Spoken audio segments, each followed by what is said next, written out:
At this stage of my life, something feels mandatory to me.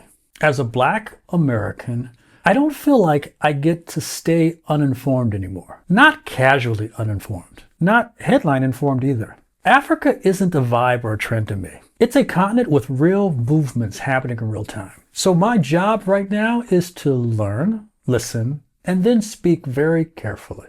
Heavy on the listening, light on the pretending I already know. And maybe because I live outside the US echo chamber now, conversations sound different to me. People don't shout. They don't posture. They don't argue like they're trying to win the comment section.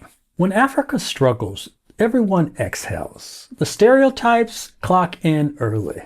Poor, corrupt, needs help. Very familiar. Very organized. Donor class over here. Recipient class over there. Nobody's confused. Everybody knows their role. Someone even says, it's complicated, which is code for, let's not change anything. If Africa's asking for help, even better. Now it's a production. US aid logos everywhere. Development frameworks, food aid, health initiatives. PEPFAR gets mentioned like the greatest hits. PowerPoint slides warm up. Someone says capacity building and feels accomplished for the rest of the day. But when Africa starts making decisions without asking, that's when the room does this little pause. You know the one, the polite pause. The we weren't expecting that pause. No chaos, no collapse, just policy. A refinery of raw export. A mining contract renegotiated. A new trade partner chosen quietly. And suddenly everyone starts speaking in questions. Not angry questions, concern questions. Is this sustainable? Are the institutions ready? Or is now really the time? I recognize that tone. I've heard it before. It's the same tone people use when someone steps out of the class they were quietly assigned. When the person who was supposed to rent starts buying. When the neighborhoods that was supposed to stay predictable gets ideas. Participation is fine.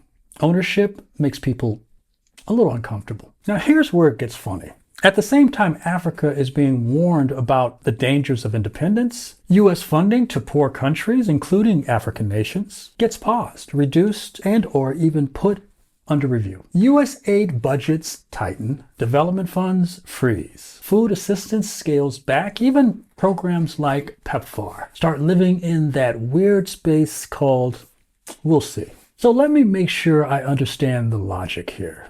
When aid flows, Africa's dependent. When aid stops, Africa is vulnerable. But when Africa adapts and makes its own moves, now that's reckless. That's not concern. That's confusion about the script changing mid-scene. Outside the echo chamber, nobody even hides it. They say things like, this changes leverage, or this affects access. This is why I'm listening more now. I'm not trying to speak for the continent of Africa. I'm not trying to translate Africa. I'm trying to understand what's actually happening. The movements, the decisions, the recalculations, and then use my voice with humility to share what I'm learning without pretending I'm in the main character. Because here's the quiet punchline. African self-determination isn't uncomfortable because it might fail. It's uncomfortable because it might work. Without the usual funding pipelines, without the usual permission slips, without the familiar hierarchy that makes everyone feel like they're important. And if it works, it proves something nobody likes admitting out loud.